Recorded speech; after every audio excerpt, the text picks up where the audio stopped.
Ustvarja se pa še ena fama, in sicer, da nimate prave podpore od strani vlade. Zdaj, mi z vlado komuniciramo redno.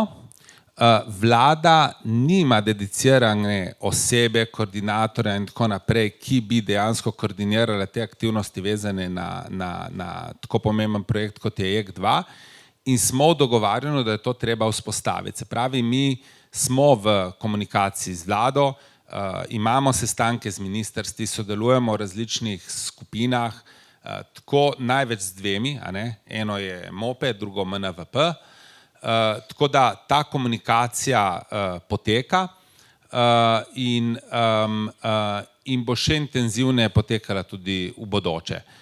Se pa zavedamo, da in najlepši primer so Mokrice, da ni dovolj minister.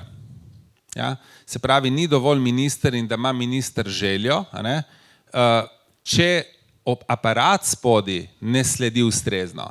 In tukaj dejansko, ker je projekt velik, ker je treba različne deležnike koordinirati, je dejansko potrebno, če hočemo pospešiti se stvar, imeti eno dedicirano, fokusirano ekipo, osebo, ki bo te stvari tudi na vladni strani gnala. In to so tudi naša sporočila vladi, da je to absolutno smiselno narediti, ker sem omenil Mokrice, v prejšnji sestavi vlade smo imeli ministra na Ministrstvu za okolje, ki si je sigurno najbolj želel Mokric.